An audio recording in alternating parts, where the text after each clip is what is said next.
citizen in the advent of fake news and disinformation in my country. We need to work it out. We need to prove that we are the voice of the people. We are the media. We are the facilitators.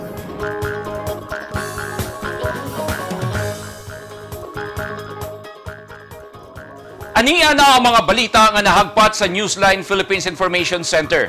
Ako si Paul Palacio. Tutok na!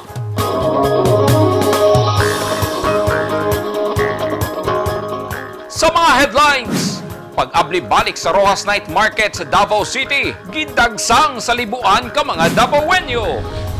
BBM og Sara Duterte Carpio, gikampanya ni Senador Ronald De La Rosa sa Uzami City.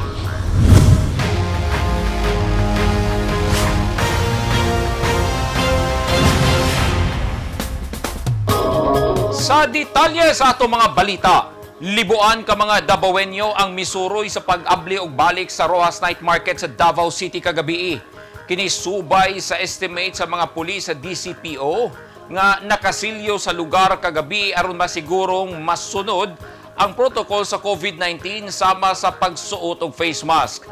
Ani ang report ni Eugene Hinutan. Silyados sa mga pulis, TF Davao ug mga force multiplier ang subling pag-abli sa Rojas Night Market sugod kagabi Marso 24, 2022 nga gidagsang sa libuan ka mga Davaoenyo. Walay pasudlon kun dili moagi sa inspeksyon. Nagmuntarsab og mga hand washing area sa entrance sa lugar ingon man ang pagpatuman sa pagsulog og face mask. Hinuon, nagpatuman gihapon og one entry one exit policy ang Davao City Police Office sama sa naandan alang sa hugot nga security measures. Una ang reopening sa Rojas Night Market kagabi. Nagpahigayon og pre-deployment briefing sa mga personahe sa PNP o Police Auxiliary kagahapon sa hapon aron matuman ang ilang tagsa-tagsa ka mga responsibilidad. Sumala ni Police Major Maria Teresita Gaspan, ang spokesperson sa DCPO, hapsay ug malinawon ang reopening sa Rojas Night Market. Successful to our reopening sa night market kagabi. Based to our security plan because successfully implemented as a result of maayo nga pagka reopened last night. And this is because we have a very strong forces headed by Davao City Police Office, Task Force Davao, and other components like Bureau of Fire at PSU, auxiliary nato, o gano'n na yung mga volunteers sa to. Dugang ni Police Major Gaspan, gibana-bana ang anaa sa 4,500 ka mga individual ang misuroy sa reopening sa Rojas Night Market. Walay natalang misupak sa gipatumang polisiya sa mga otoridad sa lugar sama sa mga gipatumang guidelines sa health protocols. Anay man, tungkol kay nag-observe man ang tanan sa mga ipatuman sa tuwang mga kapulisan o other some records. Subling nagpahimangno ang mga pulis nga ginadili gihapon ang pagsuot og jacket o pagdala og backpack sulod sa night market. Halos 2 ka tuig sab gipasirado o gipaundang sa lokal nga panggamhanan sa Davao ang operasyon sa Rojas Night Market tungod sa pandemya aron malikayan ang pagkuyanap sa COVID-19. Eugene Hinutan, Newsline Philippines. Stay safe.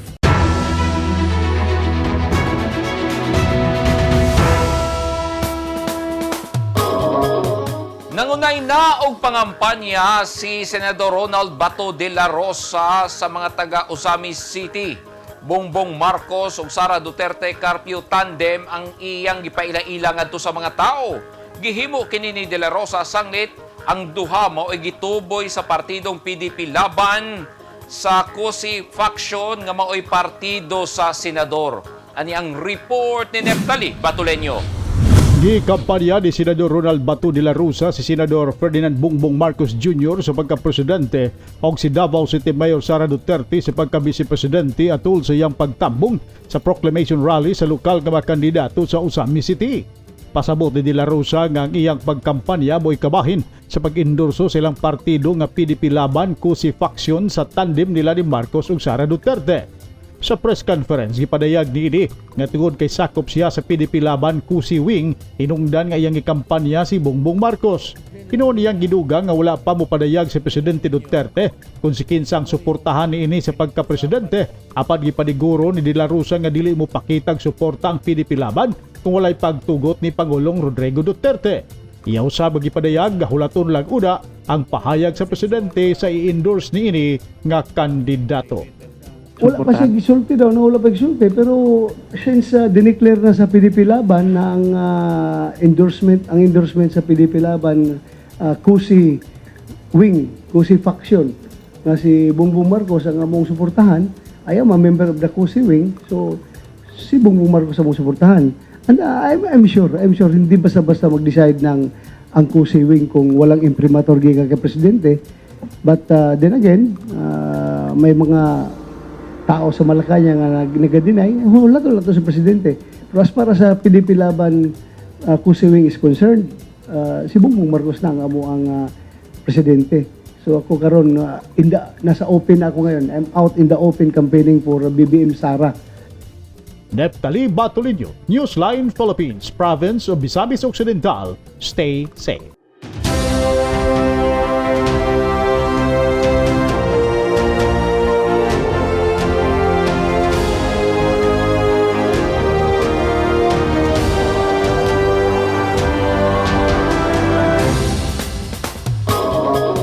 This portion is brought to you by Toyota. This portion is brought to you by Rizal Memorial Colleges. Makabato na gyud og permanenteng luna ang mga earthquake survivors sa Barangay Malungon makilala Cotabato nga gikonsiderang high-risk area tungod sa landslide. Kay nakapalit na og kapin 3 hektaryas nga luna ang provincial government sa Barangay Malabuan sa naisgutang lungsod nga magsilbi nga relocation site. Ani ang report ni Eugene Hinutan. Sugdan na ang konstruksyon sa mga balay sa napalit nga luna sa provincial government sa North Cotabato sa Sitio Lacube, Barangay Malabuan, Makilala, Cotabato na magsilbing relocation site sa mga earthquake survivor niadtong 2019 human sa groundbreaking ceremony kagahapon Marso 24. 3.6 hectare nga luna nga nagkantidad og 3.8 million pesos ang puy-an unya sa mga survivor sa linog nga taga Barangay Malungon, Makilala, Cotabato nga deklarang high risk area. Ang gipalit og luna gikan sa 10 million pesos nga gihatag sa Office of the President samtang ang nabilin nga 6.2 million pesos gamiton alang sa land development. Gipasabot ni Engineer Sinaida Cabiles, ang Regional Director sa NHA 12 sa mga benepisyaryo ang hinungdan sa pagkalangan sa implementasyon sa programa sanglit kuti ug taas ang proseso agian sa mga dokumento. Gikumpirma ni Governor Nancy Catamco sa moabot nga Mayo ning tuiga sugdan ang konstruksyon sa 216 ka mga housing units. Nagpasalamat sab ang gobernador sa mga tao ug ahensya nga mitabang aron hingpit nga mahatagan og katumanan ang proyekto. Samtang 243 ka mga housing units ang gihatag sa National Housing Authority Region 12, kuyog ang lokal nga panggamahanan sa Kidapawan sa mga kwalipikadong benepisyaryo kinsa mga OFW ug mga pamilyang survivors sa linog niadtong 2019. Ang seremonya gipahigayon sa duha ka managlahing project sites sa syudad, 179 ka mga housing units sa Barangay Kalaysan, samtang 64 ka mga housing units ang sa Barangay Balabag.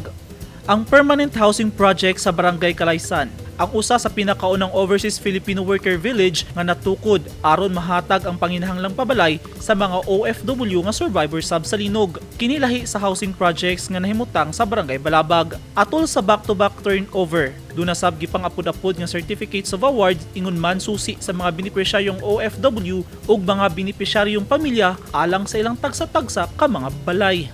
Eugene Hinutan, Newsline Philippines, stay safe.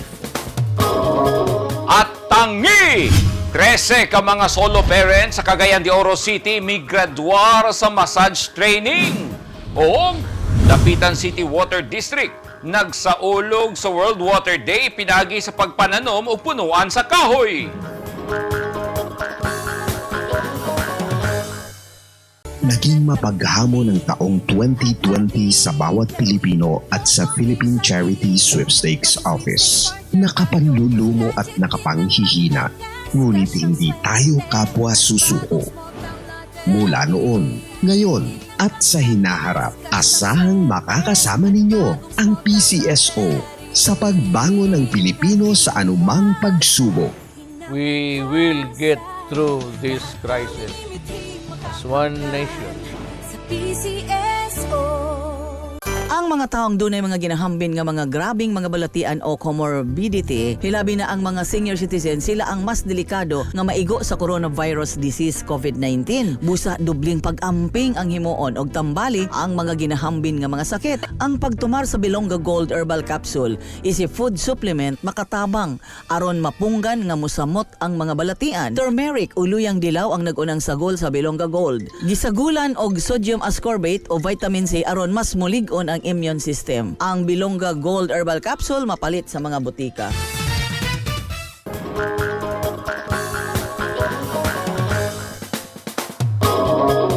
Gisaulog sa Dapitan City Water District ang World Water Day pinagi sa pagtanom og mga punuan sa kahoy ug fruit trees sa usa ka barangay kung asa nahimutang ang ilang watershed. Tinguha sa Water District sa Dapitan nga ipakita sa mga tao ang proseso sa pag-supply og tubig ngadto sa mga tagbalay. Ani ang report ni Eugene Hinutan. Nananom og mga dugang punuan sa kahoy ug fruit trees sama sa akasya ug durian ang mga empleyado sa Dapitan City Water District.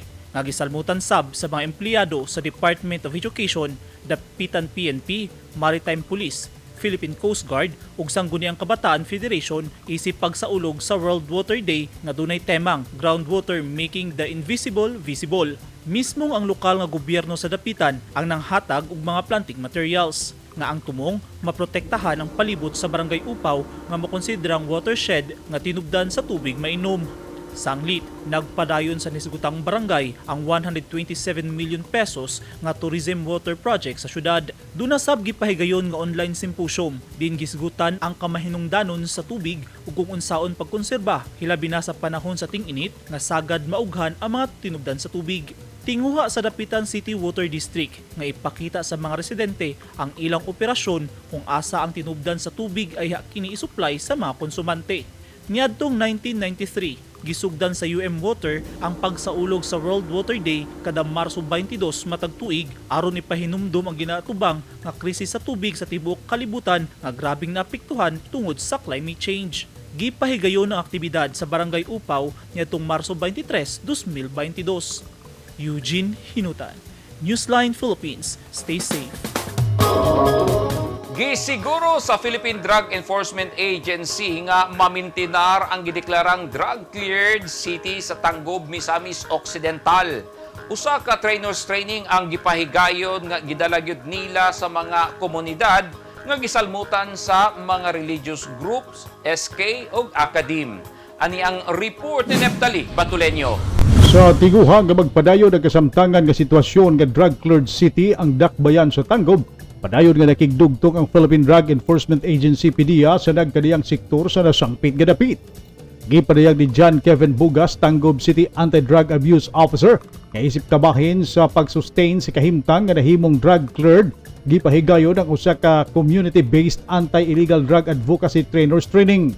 Ang misalmot sa maong training, mga sakop sa religious sector, mga batanon pinagi sa Sangguniang Kabataan, education sector pinagi usab sa kahugpungan nga kabataan kontra druga at terorismo gikan sa pampublikong eskwelahan. Ang maong kahimuan mo'y pagtinabangay sa PDEA o sa local government unit sa Tanggob City alayon sa Barangay Drug Clearing Program aron mamintina ang pagka-drug cleared sa syudad. Sumala usab sa representante sa PDEA na ang mga napailalom sa training mauna unya ang mahimong kaabag sa PDEA o force multipliers alang sa paghatag o mga seminars o pagpasabot sa mahimong kadaot sa paggamit sa illegal nga druga. Nasairan nga ang Tanggob City maong unang syudad sa rehiyon 10 nga nahimong drug clear. Neftali Batuleño, Newsline Philippines, Province of Misamis Occidental. Stay safe. Migraduar sa massage therapy training ang 13 ka mga solo parent sa Santiago Hayes Hall, St. Agustin Metropolitan Cathedral sa Cagayan de Oro City kagahapon Marso 24. Atol sa graduation, libreng masahe ang gitanyag sa mga graduate sa mga personahe sa CSWD isip demonstration sa ilang natunan. Mismong si CSWD Solo Parent Section Focal Person Mary Apple Don Tabafa uban sa CSWD Women and Family Section Focal Person Marish Agsito o CID Head Marisa Tagarda ang mitunol sa Certificate of Training sa mga graduates. Doon na sa gihatag nga massage kit sa mga solo parent kinsa may graduar sa training. Kahinumduman, may pailam sa 15-day training ang mga solo parent. Ang pagbansay kanila, gipangunahan sa CSWD Social Protection Division uban sa Community Improvement Division.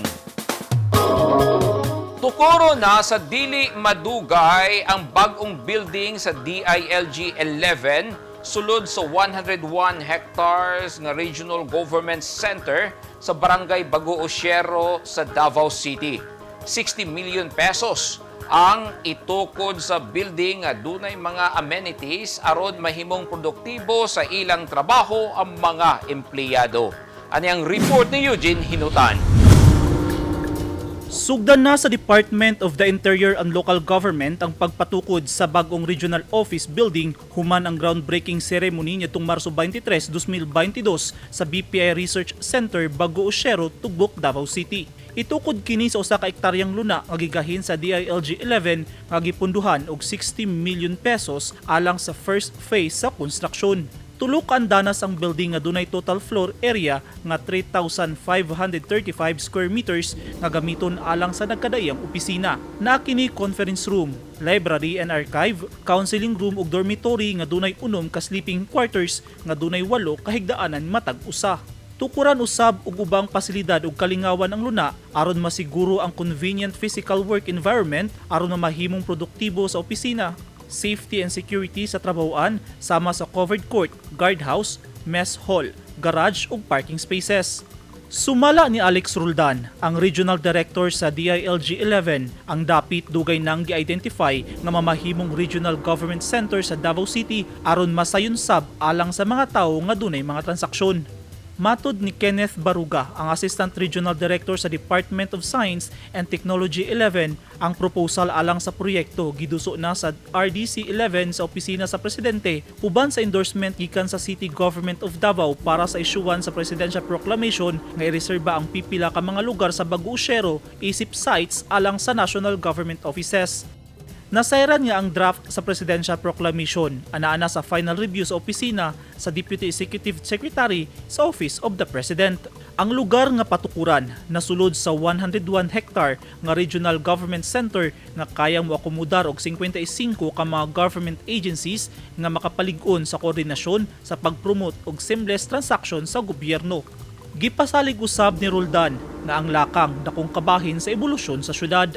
Ang groundbreaking ceremony gitambungan nila 3rd District Representative Alberto Ungab, Police Colonel Benedicto Faco ang representative gikan sa PRO 11 ug mga provincial directors sa DILG 11. Eugene Hinutan, Newsline Philippines. Stay safe.